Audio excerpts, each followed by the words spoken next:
चलो, repeating it one more time. In endothermic reaction, heat is absorbed in the reaction. So I'll give you an example. N2 obviously nitrogen will be in the gaseous form, mixing with O2, that too also in a gaseous form, plus heat. तो यहाँ पे heat हम absorb कर रहे हैं, हम we are writing heat on the reactant part. तो हमें क्या मिल रहा है, 2NO in the gaseous form. This is nitrogen,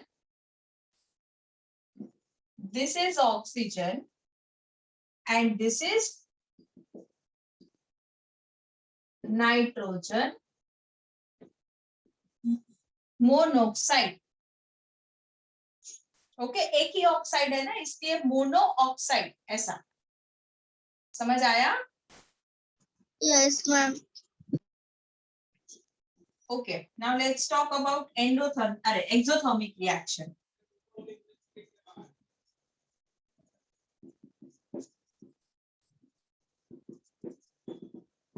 Okay, in this exothermic reaction, beta, the heat is evolved.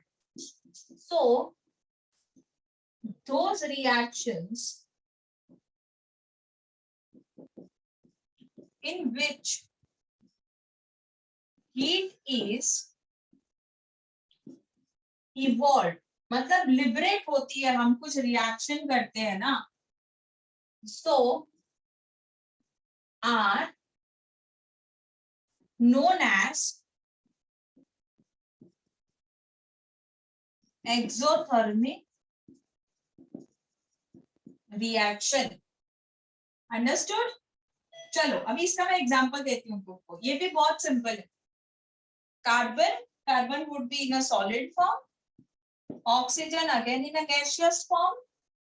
तो हमको क्या मिलेगा, CO2 in a gaseous form plus heat. So this is carbon, oxygen,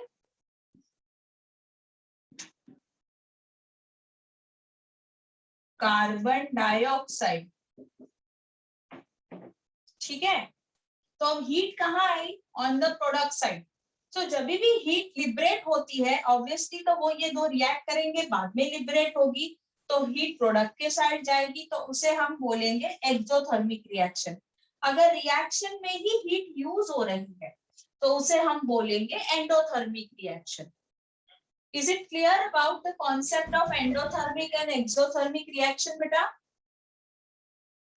yes ma'am. Yes हम एक बार ma'am. Exothermic नहीं समझ आया. Okay, हाँ बोलो बच्चे, क्या बोल रहे हो?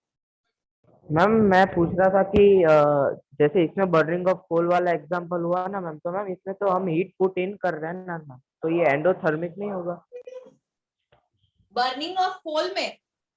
हाँ मैम, मतलब मैम ये वही वाला एग्जांपल है ना मैम, बर्निंग अच्छा, ऑफ कोल. आपने बर्न किया, ये वाला एग्जांपल की बात कर रहे हो, नीचे वाला ना?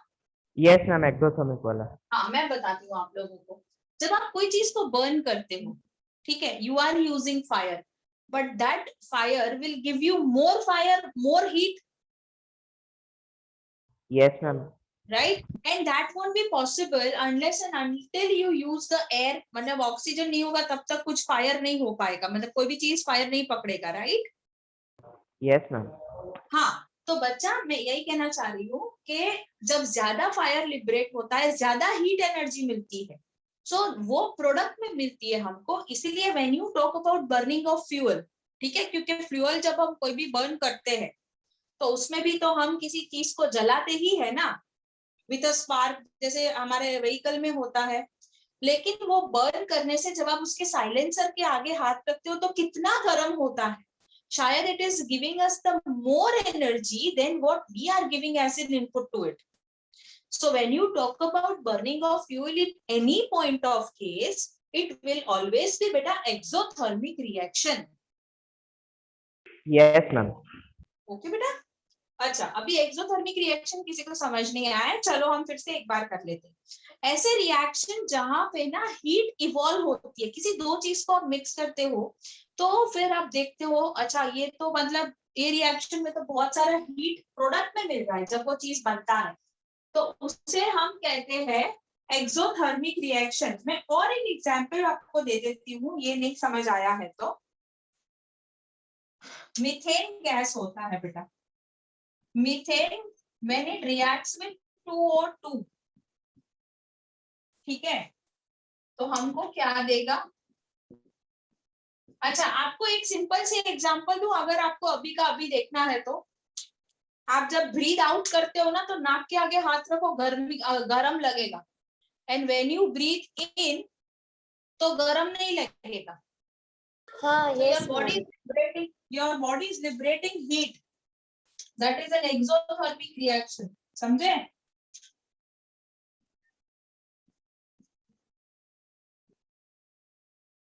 तो मैम जब प्रोडक्ट चलो। में हीट निकलता है तो उसे एक्सोथर्मिक कहते हैं।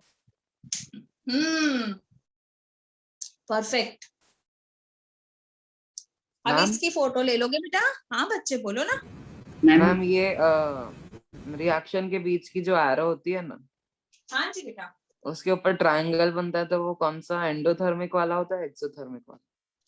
उस पे भी आते हैं, आपने तो गाड़ी बहुत आगे भगा दी। अभी पहले तो ये तो समझो, बाद में हम ट्रायंगल पे भी आएंगे, कंडीशन पे भी आएंगे, है ना। पहले इसकी फोटो ले लो, फिर मैं वो ट्रायंगल वाले भी आपको एग्जांपल देती हूँ। चलो डन मैम। डन बेटा, सबने ले लिया? Yes ma'am. Very good. चलो देखो, जब भी आप, okay now we are talking about triangle. So एक मिनट, हाँ बेटा। Moksha, Moksha, yes ma'am.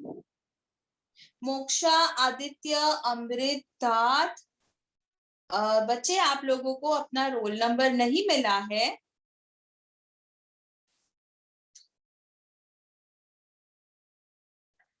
बेटा जी मैम आपको, हाँ बेटा।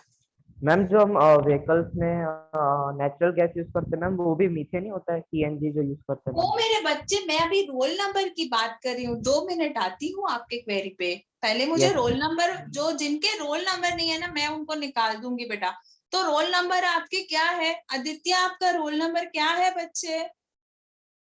मैम हाँ जी।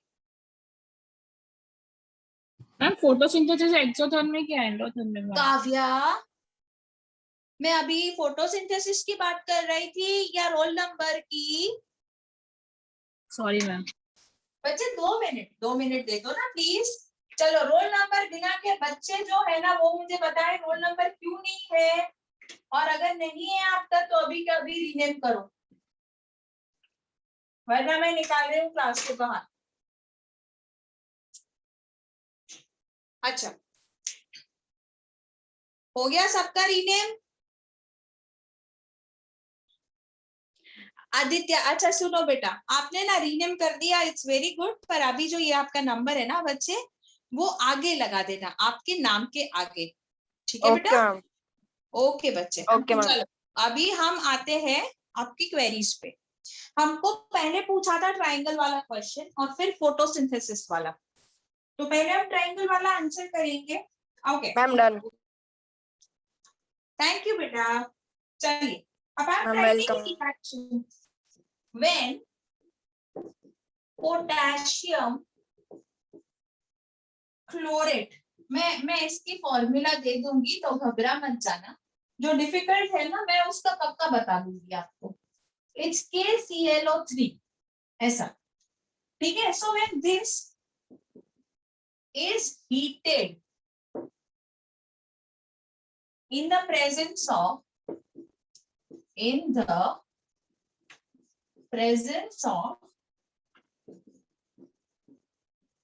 manganese dioxide catalyst, it decomposes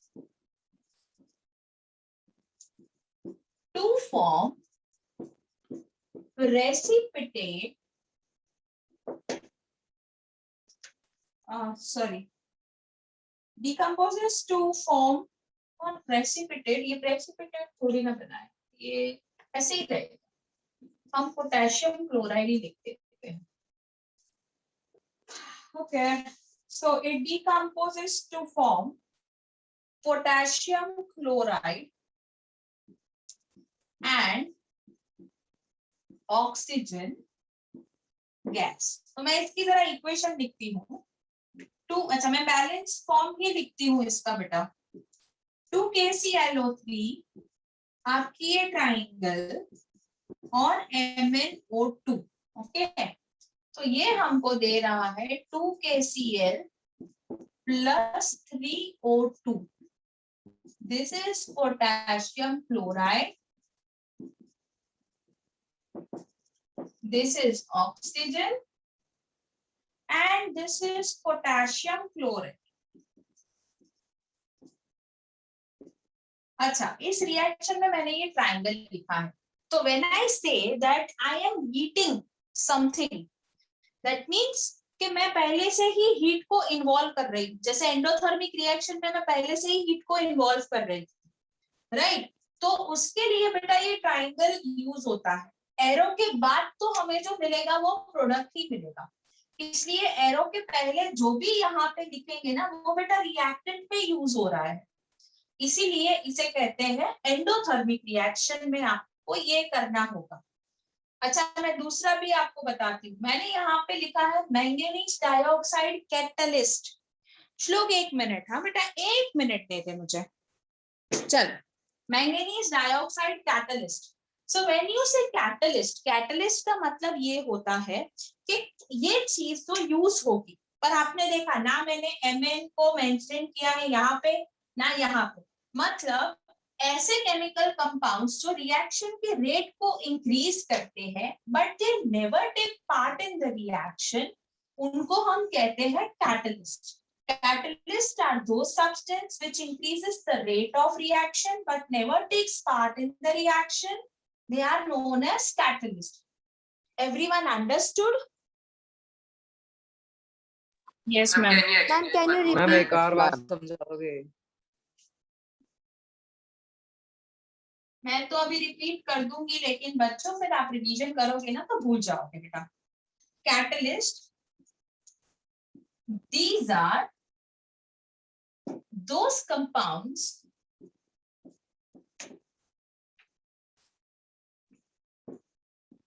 which are used to increase the speed of reaction but does not take part in it. मैं ना आपकी लाइफ में कैटलिस्ट हूं. कैसे? अच्छा, आपके अच्छे मार्क्स आएंगे तो नाम किसका होगा? आपका. Yes, ma'am. Yes, ma'am. Second congratulation किसको मिलेगा? आपके फैमिली को, because Yes, they ma'am. Dedicated themselves. Okay. Third congratulation किसको मिलेगा? आपकी स्कूल को, कि भाई इस स्कूल का बच्चा फर्स्ट आया, हाँ, राइट? ma'am. किसी ने कभी देखा कि ये ट्यूशन टीचर या ये ट्यूशन जो है इनका क्रेडिट दिया किसी ने? तो नहीं, हम ma'am. क्या नहीं दिया. तो हम क्या करते हैं, आपकी लाइफ में आपको जो स्पीड से पढ़ा रहे हैं ना, वो हम आपका जो ग्रास्पिंग लेवल है उसको इंक्रीज कर देते हैं, थोड़ा सा वाइड होराइजन देके सब चीजों का. So we are increasing your speed of study. Okay, speed of understanding. So we are catalyst, but neither we check your paper like in the schools, nor we are the ones who give you the final results. Okay, so we are the catalyst in your life. Understood? Ma'am Yes. Ma'am हमने chapter 6 में biological catalyst में enzymes पढ़ा था. तो ma'am वो इससे क्या मतलब वो कैसे होगा ma'am? Okay, Yes, enzymes and catalysts, they both have the same role. But the difference between both is that catalysts normally are the chemical substances, whereas enzyme can be, indulged from the living body as well. So enzyme can be synthesized also in a lab, and they will be generated in the body lively. So some are the chemical enzymes and some are the bioenzymes. But in catalyst, we will only have chemical compounds, beta. Understood? Yes, ma'am. Yes, ma'am. Okay. Ma'am Okay. एक minute, हाँ बेटा, श्लोक आपका क्या doubt था? You raised your hand. Ma'am कुछ नहीं clear हो गया। ओके बेटा, हाँ बोलो बेटा, क्या बोल रहे थे? किसी ने अभी मैम बोला। मैम अगर जो ये जो मैंगनीज डाइऑक्साइड है, अगर जो रिएक्टेंट के साइड आ जाएगा तो फिर नया सब्सटेंस फॉर्म होगा। हाँ जी बेटा, पर वो नहीं आएगा ना, क्योंकि वो तो कैटलिस्ट है। और ma'am if it's not is catalyst, मतलब नया रिएक्शन फॉर्म होगा ना। If I keep it plus MnO2, तो फिर यहाँ पे Mn दिखेगा आपको प्रोडक्ट में। Okay ma'am. ठीक है बेटा, चलो Yes, ma'am. आप लोग इसकी फोटो ले लो। अभी एक्सोथर्मिक एंडोथर्मिक क्लियर हो गया। अभी मुझे किसी ने और एक डाउट पूछा था, हाँ, कि फोटोसिंथेसिस कौन सी रिएक्शन है, whether it is endothermic or exothermic. Okay, I'll tell you beta. See, in photosynthesis, what happens? We are using sunlight. Okay, हम sunlight को use कर रहे हैं बेटा ग्लूकोज बनाने के लिए। Okay, और हम एरो के ऊपर लिखते थे sunlight। मतलब ये कौन सा रिएक्शन हुआ बच्चे? Endothermic. Endothermic. Very good, very good. It is an endothermic reaction. Respiration is exothermic, and photosynthesis is endothermic. Very wise question asked, because this comes in MCQ format as well. Okay. Ma'am Yes, ma'am. Chlorophyll Beta, I can't hear you. Can you be little bit clear? Your voice is cracking. Ma'am chlorophyll acts as a catalyst. No, it does not. It gives the space to let the reaction happen. वो एक proper जगह होती है ना जहाँ पे reaction होता है. So it's the place actually in presence of which the reaction takes place. It is not increasing the speed or decreasing it. It is just providing I would say a proper layout to it. ठीक है. अब ये जो chlorophyll आपने बताया ना, तो chlorophyll क्या हो गया पता है? जैसे आपको ट्यूशन में भेजते हैं तो उधर प्रॉपर बेंचेस होते हैं, प्रॉपर स्टडी मटेरियल होता है, ब्लैक बोर्ड्स होते हैं या व्हाइट बोर्ड्स होते हैं, मैम होते हैं, तो एक आपको एनवायरनमेंट मिल गया ना बेटा पढ़ने के लिए, right? So that particular classroom where you are able to study nicely, that is what is the job of chlorophyll, or catalyst will be the one who would be teaching you. Understood beta? Yes ma'am. And both of them won't take part in the reaction. Part in a way benches कैसे part लेगी? हालांकि benches को हम thank you कभी बोलते नहीं है, it's a little bit inconvenient, but ऐसा बोलते हैं ना, if the proper environment is there तो बच्चा बहुत अच्छे से पढ़ता है. If a competitive level is there तो बहुत अच्छे से you can grasp the things and you can just represent them very well. So they are the additional aspects via which you gain the marks. Okay. Yes, चलो अभी यहाँ पे ना जो ट्राइंगल मैंने ड्रॉ किया है, Mn2 लिखा है. अब मान लो कि मैंने इधर रिएक्शन में लिख दिया कि this particular reaction is occurring at 300 degree Celsius, तो वो 300 भी है ना, मैं कहीं ना कहीं एरो पे ही लिखूंगी. समझ गए? प्रेशर है, किसी टेम्परेचर पे हो रहा है, कोई कैटलिस्ट यूज हो रहा है, ये सब कुछ हम कंडीशंस है जो मेंशन करते हैं on the arrow. Is it understood to every person? Ma'am And can you repeat? हाँ. अब जैसे I said बेटा, you can see on the board. Now if I say that it is heated at 300 degrees Celsius, ठीक है, मैंने इतना add किया. So now what I do, I right 300 degree Celsius यहाँ पे. तो तुमने जब ये हीट का साइन किया तो मुझे पता चला कि मुझे इसको गर्म करना है 300 डिग्री सेल्सियस. समझ आया? Yes, ma'am. Yes, ma'am. अच्छा, मैंने यहाँ पे लिखा एंड 300 एटमॉस्फेरिक प्रेशर,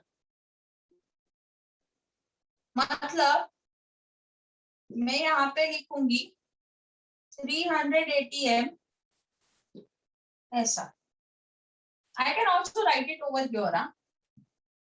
तो ऐसा मत सोचना कि ये सेल्सियस इधर ही लिखना है, कैटलिस्ट इधर ही लिखना है, नहीं, एरो पे लिखना है. मतलब इधर इट हैज टू मैम मतलब प्लेसेस चेंज कर सकते हैं ना? हाँ, प्लेसेस चेंज कर सकते हो. सिर्फ अगर हीट लिख रहे हो ना तो हम हीट प्रेफर करते हैं कि आप ऊपर लिखो. बाकी temperature, pressure, catalyst you can mention anywhere on the arrow. Understood?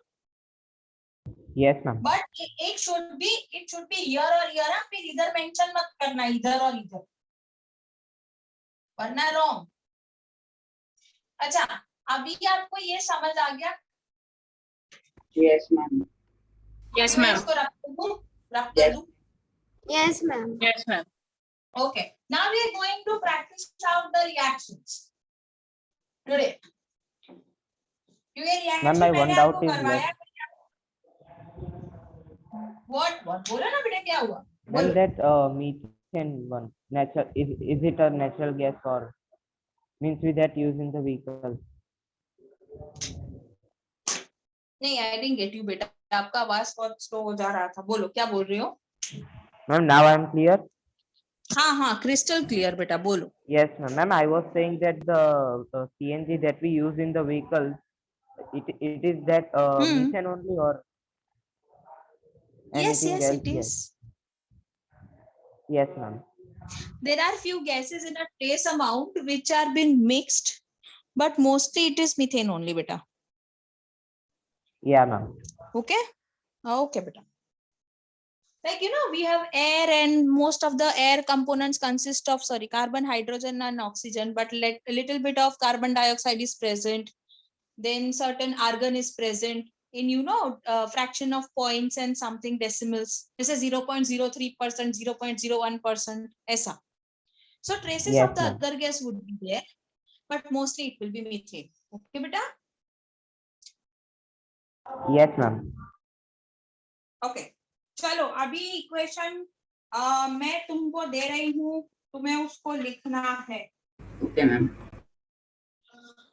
No, अभी तो रफ में. हाँ बेटा, रफ में लिखे अभी तो. अभी लिखना है. अभी आपको स्क्रीनशॉट नहीं लेना है, अभी लिखना है मेरे साथ. Okay? Yes, ma'am.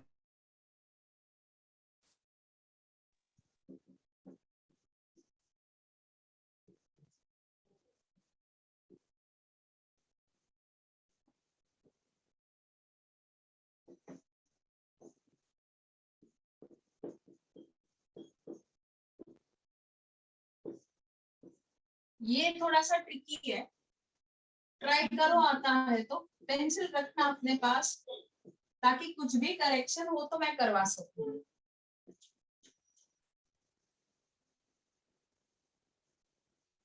Oxide plus आएगा इसमें hydrogen. Okay, this is the first equation. नहीं आता है तो थोड़ा सा गैप छोड़ देना. We'll go for the second one. Okay. First तो ऐसे भी मैं करवा चुकी हूँ आप लोगों को, CuSO4 वाली तो. Ma'am. हाँ. Ma'am, what would be the formula for steam? For steam is water. H2 gas form.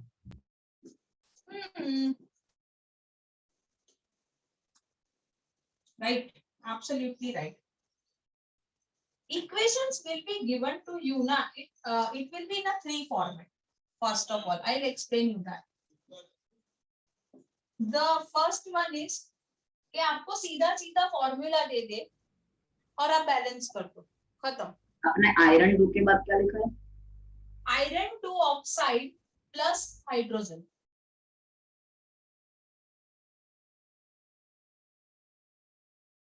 अच्छा, दूसरा फॉर्म है, पता है मैंने वो पूरा स्टेटमेंट लिखा था अभी इक्वेशन का। Yes ma'am. That's the second form and this is the third form. Okay, चलो अभी इसको सॉल्व करना है इन दोनों को हमें।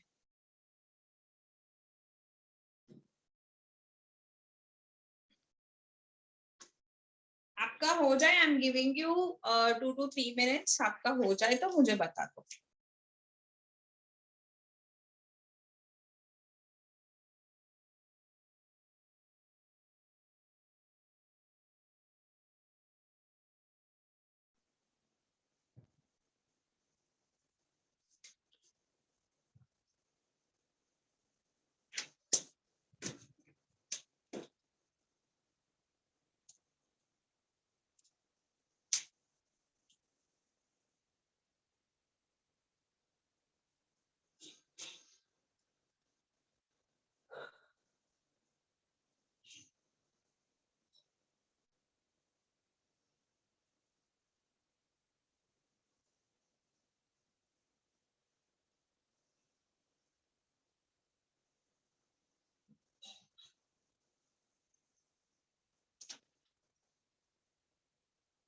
Ma'am yes, ma'am ion oxide ferric oxide होगा या फेरस ऑक्साइड? अभी वो तो डिपेंड करेगा ना आप कौन सा स्टेट ले रहे हो, इसीलिए ओके तो मैंने मैम। बोला आपको कि ये थोड़ा ट्रिकी है। आप ट्राई करो, आपसे क्या आता है फिर मैं बताती हूँ, क्योंकि उसी में हिंट है, वो जो लिखा है ना प्रोडक्ट के साइड, उसी में हिंट है। पर आपने 2 3 दोनों लिखा है। हाँ तो वही तो, वो 2 3 का इंटरप्रिटेशन आपको सिखाना है ना मुझे, लेकिन आप उससे क्या समझते हो वो भी पहले मुझे जानना है।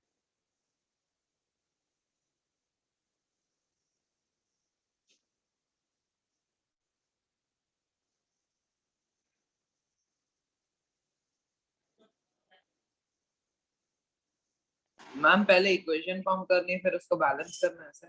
यस एब्सोल्युटली बेटा, एब्सोल्युटली राइट।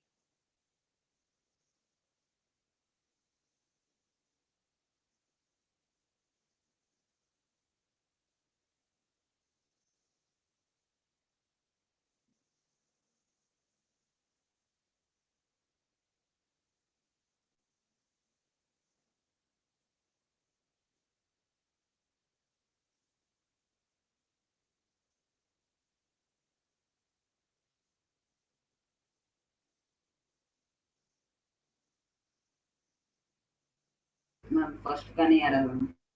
नीचे का ट्राई कर लो। हाँ वो हो गया। Done ma'am. यस मैम वो। चलो ठीक है, तो पहले फर्स्ट ले लेते हैं।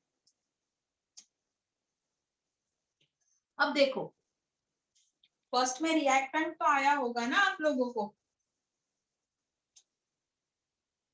यस मैम वो तो आ गया। इतना आ गया, Fe+H2O। देखो मैंने अभी कुछ बैलेंस नहीं किया है। अच्छा, मैंने लिखा है Fe, ये मैं समझा देती हूँ, 3 and 2।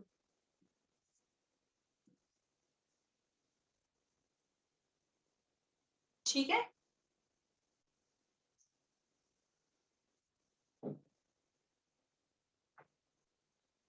तो इसका जो इंटरप्रिटेशन है ना, वो अगर आपने इस हिसाब से, किसी ने भी दिमाग दौड़ाया है इस हिसाब से, यस मैम। तो ऐसा ऐसा नहीं आएगा। अच्छा, अब मैं समझाती हूँ। whenever there is 2 written, 2 goes for always the other, like oxide है तो oxygen, इतना सही। ये जो 3 सेकेंड वाला जो 3 दिया है ना, that is the state of Fe which you should be considering. Are you getting my point? Ma'am can you explain it again? Okay, चल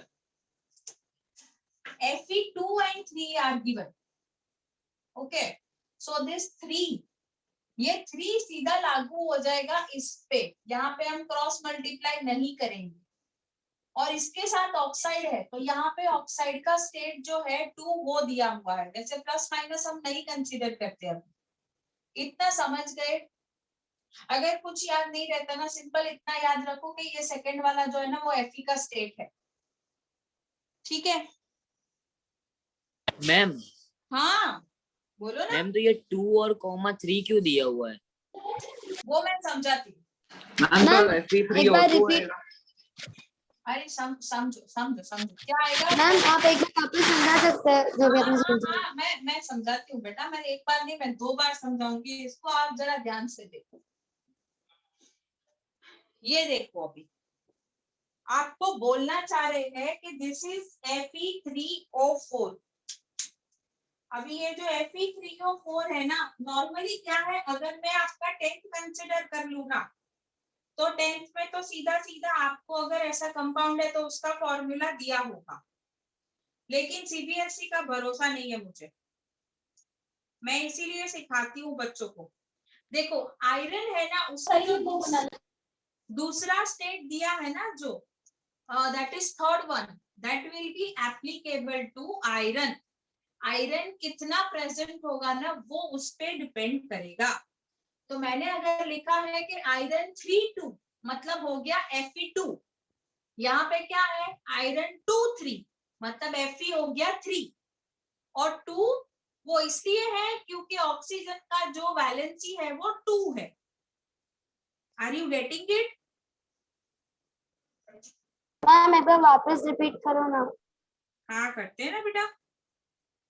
चलो आयरन है, आयरन में देखो iron is Fe having 2 states +2 and +3. Okay, so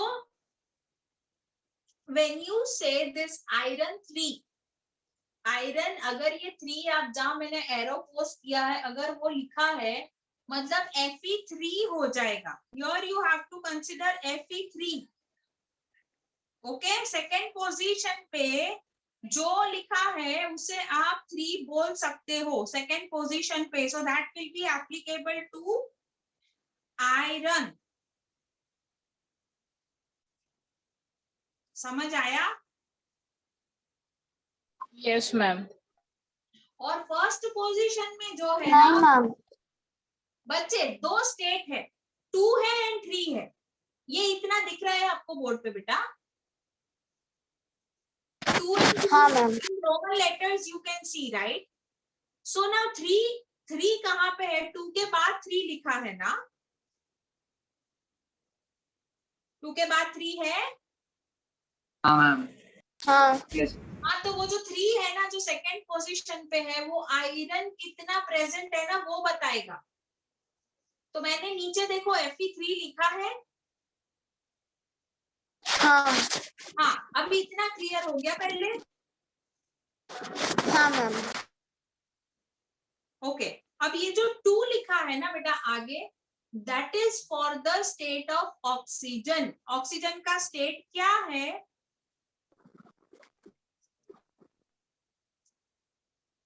oxygen का valency, sorry not state, oxygen का valency क्या है?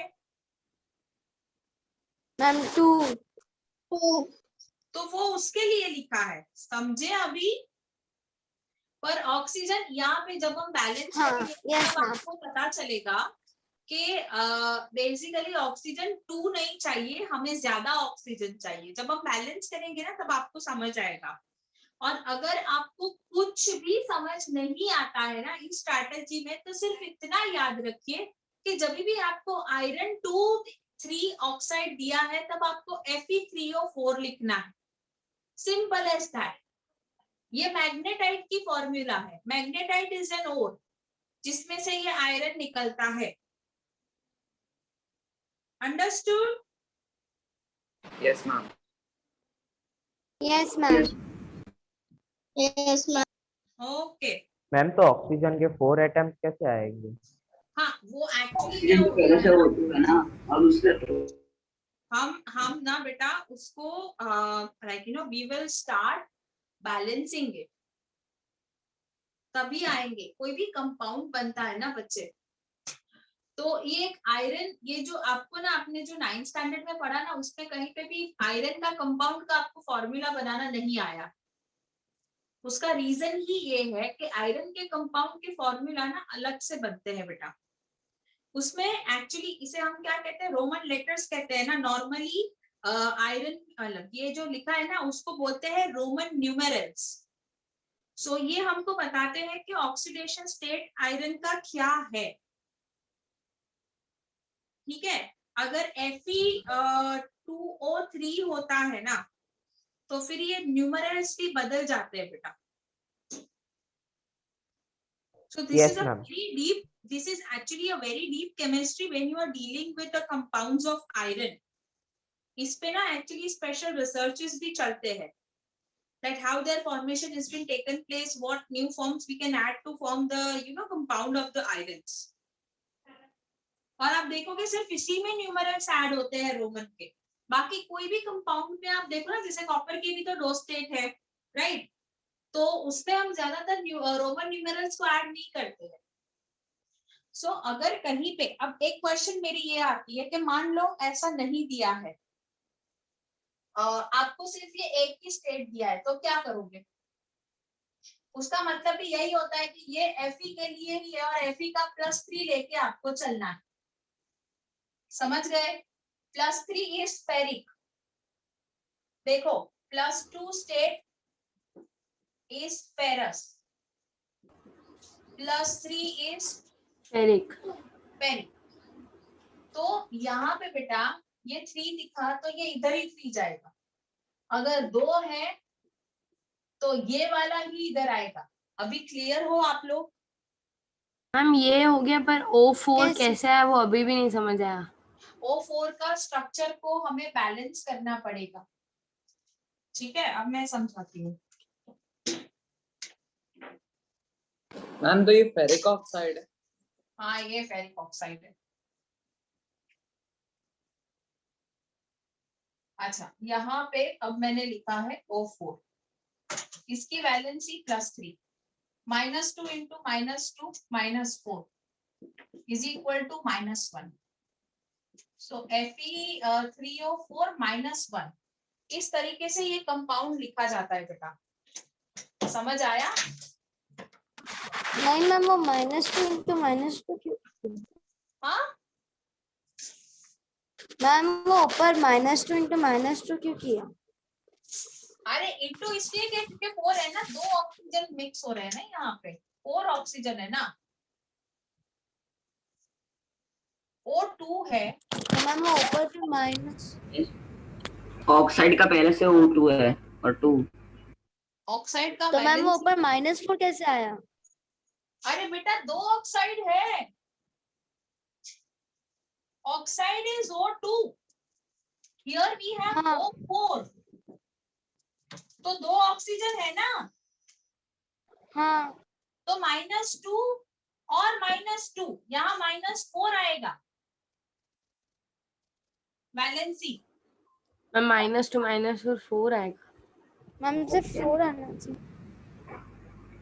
पर यहाँ पे -4 आएगा बेटा, ये चार्ज को हम नहीं निकाल सकते क्योंकि हम यहाँ पे इलेक्ट्रॉन, आप मैथ्स मत लेके आओ, don't bring your plus and minus वाला math, this minus is for the electron which we are adding to it. तो उसका चार्ज तो रहेगा ना बेटा। हाँ ओके। हाँ, so this is for photon which it will give and this is for the electron which it will grab beta. So we are increasing the negativity and okay. positivity here. So this is not that maths वाला plus and minus. ठीक है, दोनों का summation करेंगे तो -1 आएगा। तो formula कुछ इस हिसाब से लिखा जाता है, it is pretty unbalanced formula. Now it is understood? Yes ma'am. Okay. Yes ma'am. अच्छा, if those people who think that it is very complicated, आप टेंशन मत लो, whenever this is there just write this much, simple, okay? Yes ma'am.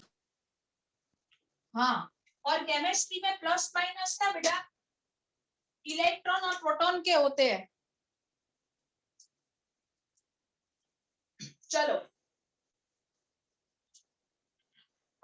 FeH2 Fe3O4 plus H2। अच्छा, मैंने आपको ना equation लिख के दे दी, अभी तो आप बैलेंस कर सकते हो ना इसको। Yes, ma'am. Yes, ma'am. Yes, ma'am. Balance करके दिखाओ, चलो बेटा। Yes, ma'am. Can I see the balance equation? Oh very fast, बोलो बोलो। Ma'am, it would be 3Fe plus 2H2O. 2 No, ma'am, not there. Yes. Okay. Then 2 in the hydrogen of product. Of product in hydrogen. बेटा ये तो 4 हो गया ना। Ma'am 4H2 हाँ, yes, और ma'am. 4H2 इसीलिए। आएगा। 4 आएगा हाँ, बेटा। sorry, ma'am. 4 आएगा और 2 हो जाएगा ना। हाँ, perfect. If this is the equation you have written, then this is perfect equation. अच्छा, किसी हाँ, को ये 4 बैलेंसिंग नहीं समझ आया हो तो बोल सकता है, तो मैं फिर से सिखा दूं बेटा balancing. If anyone has not understood this balancing, कोई है बच्चा मेरा ऐसा? हम समझ आया है। आ गया ना, वेरी एक्सीलेंट। इसको भी मैं यहाँ सॉल्व करूँ तो मुझे और एक लिखने का चांस मिलेगा। कैन आई सॉल्व हाँ। दिस? ओके, यहाँ पे मुझे We can tell. हाँ बोलो बोलो, क्या दे रहे हो? हम प्रोडक्ट में सिर्फ 2HCl आ 2. जाएगा। ए यार पूरा ये तो बोलो रिएक्शन यार मेरे को। Ma'am, Ma'am, it would be H2 plus H2. Cl. H2 plus H2 Cl2. plus 2Cl gives 2HCl. H2 2H. H2 Cl नहीं आएगा, Cl2 मैम आएगा। HCl2 आएगा, फिर प्रोडक्ट में 2HCl। 2HCl. Very good, excellent excellent. आप सब इधर नाम लिखते जाना। हाँ, due to crisis of the Ma'am? Space. हाँ बेटा, हाँ बोलो Ma'am, ना। why it would be Cl2? Okay, this particular thing, see, when it binds, it has one. Okay, in outermost orbital, how many electron does this chlorine has? The electronic configuration. Ma'am, it would be 287. So 7 electrons here. Yes, ma'am. Okay. Now it will bind with one Cl, another Cl. So there will be the formation of the bond here. So in combination, we write Cl2 when such bond is formed. When we write Okay, ma'am. आगे कब लिखते हैं हम? जैसे ये Cl है, अब ये बॉन्ड बना रहा है किसी और एटम के साथ, राइट? बट ये खुद ने तो Cl के साथ और एक बॉन्ड बनाया ही हुआ है। देखो 2Cl है ना, तो दिस इज Yes, ma'am. लेकिन दोनों के साइड दूसरा एटम आ रहा, तो अब हम जाके आगे लिखते हैं बेटा। लेकिन So, ma'am, internally is there any specification in which we have to write Cl2? that is what I'm trying now. When it is making the bond with itself only, you can write Cl2, but you have now two Cl2 molecules. Ma'am, but how you can know that it is making the bond with Cl? When you write about chlorine and when it is in a gaseous state, it will always be in a form of Cl2 beta. It Okay, won't, क्या है ना, these are the reactive elements, so they won't be lying without binding with each other. वो किसी ना किसी के साथ bind करता फिरेगा। इसीलिए तो आपको बोला है ना कि ओजोन गैस को क्यों तोड़ता है ये, क्योंकि झट से रिएक्ट करता है, इसीलिए बेटा, समझे? Ma'am, can you give more? Ma'am तो ये कंपाउंड के साथ होएगा तो कभी कभार 2 के बिना होएगा और कभी कभार उसके साथ होएगा। नहीं, ये जो HCl बन गया ना, अब ये एकदम बैलेंस स्टेबल हो गया। Until and unless it is unstable ना, it will form compound. But once it has a stable compound by itself ना, तो फिर वो जैसे Cl2 है, तो Cl2 जो है वो स्टेबल है, लेकिन अगर Cl अकेला आपने रख दिया तो अभी उसको एक इलेक्ट्रॉन का जरूरत है, राइट? क्योंकि आउटर मोस्ट में तो Yes, ma'am. है ना, तो मतलब ये जाएगा किसी ना किसी के साथ रिएक्ट करने के लिए। तो अगर सिंगल क्लोरीन है, सिंगल हाइड्रोजन है, सिंगल ऑक्सीजन है, तो वो तुरंत रिएक्ट हो जाएंगे। डबल है, बैलेंस्ड है, तो नहीं होंगे जल्दी, इनको रिएक्ट करना पड़ेगा। समझे बेटा? Yes ma'am. Yes, ma'am. Okay, चलो मैम तो Yes, इसको बैलेंस करने की जरूरत नहीं पड़ेगी।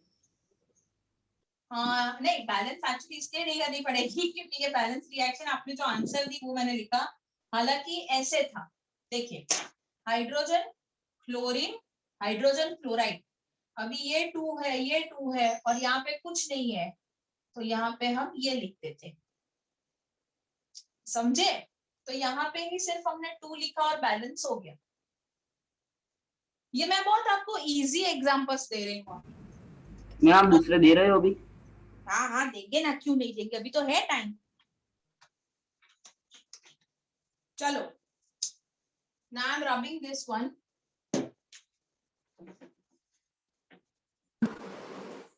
मैम एक डाउट है, हाँ बोलो।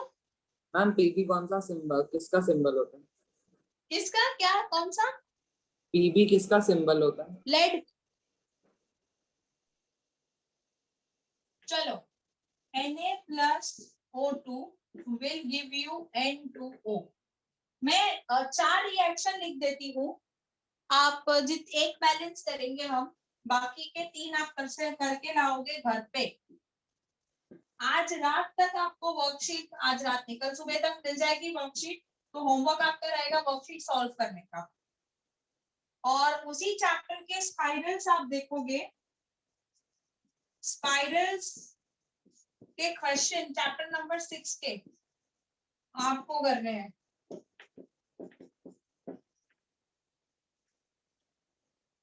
मैंने इसमें कोई स्टेट्स नहीं लिखे, उसका मतलब ये है कि अगर मैंने नहीं लिखे हैं तो आप नहीं लिखोगे, लेकिन अगर मैंने कोई लंबी इक्वेशन के फॉर्म में दिया होता तो मैं स्टेट लिखवा देती। चलो अभी सिर्फ आपको ऐसे ही एग्जांपल्स देंगे हम, फिर स्टेटमेंट्स वाले भी करवाएंगे।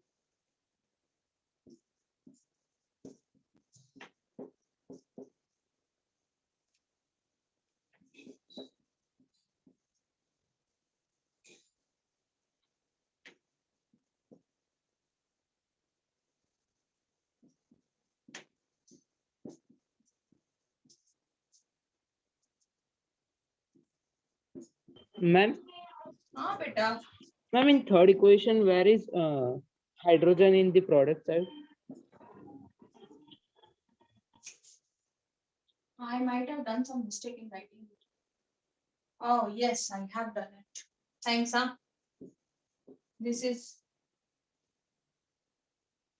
very sharp. H2O. Sorry, huh, beta. I guess this many would be fine. फिर जैसे जैसे हम चैप्टर्स आगे, ये चैप्टर हम आगे पढ़ते जाएंगे ना, this chapter is full of certain types of reaction, so in every reaction we will learn balancing.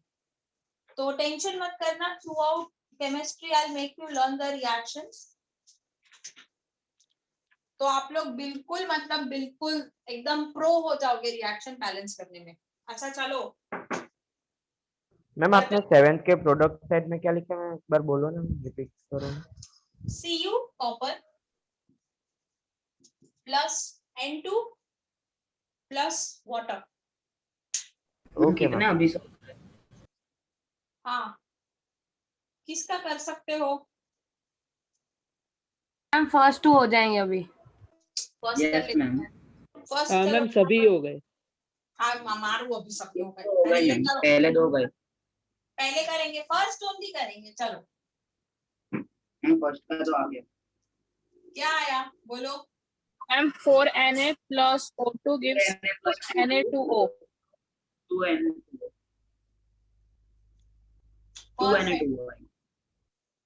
ये आंसर है इसका। मैम सेकंड का भी आ गया। हाँ बोलो। 2H2O2 goes for 2H2O plus O2। Ma'am third का बोलो। नहीं, अभी किसी को ये समझ नहीं आया है, ये आंसर मैंने मैम 4H2O2 और 4H2O है। हाँ एक काम करते हैं और प्लस 2O2। सुनो 4th का मैंने एस्ट्रिक मार्क मार दिया है। अभी ये हम इधर से स्टार्ट करेंगे, ठीक है, नेक्स्ट लेक्चर में हम ये तीनों तीन एक्चुअली सब कुछ सॉल्व करेंगे, तो टेंशन मत लो, पर आप लोग सॉल्व करके आना खुद से। यस और मैम। गूगल बिल्कुल मत करना, वरना आपका लॉस होगा, मेरा नहीं होगा। Ma'am, done already then. Okay, no problem, then I will be sending you the worksheet और स्पाइरल। जब तक मेरा वर्कशीट नहीं मिलता है ना, तब तक स्पाइरल के क्वेश्चन चैप्टर नंबर 6 के सॉल्व करने लगो बच्चा। Okay ma'am. और कुछ भी नहीं आता है ना तो मुझे पूछ लेना, ठीक है? Yes ma'am. मैम तो ये बाकी होमवर्क आज का होमवर्क ना सिर्फ ये रिएक्शन प्रैक्टिस करेंगे, and by tomorrow you will definitely get my worksheet. So वो वर्कशीट सॉल्व मैम करेंगे। अगर नहीं आया तो फिर पूछ सकते हैं अगले पीरियड में। नहीं, अगर नहीं आया तो तब तक मैंने स्पाइरल बोला ना बेटा सॉल्व करने को। आपके पास स्पाइरल आया होगा बच्चे, नहीं आया है तो वो लोग सेंटर हेड से ले सकते हैं, उसमें चैप्टर नंबर 6 के क्वेश्चंस है, आप उसको सॉल्व करने लगो, जितने क्वेश्चंस होते हैं उतने, ठीक है? Yes okay ma'am. Okay, ma'am. Okay, चलो bye. Bye ma'am, thank you ma'am.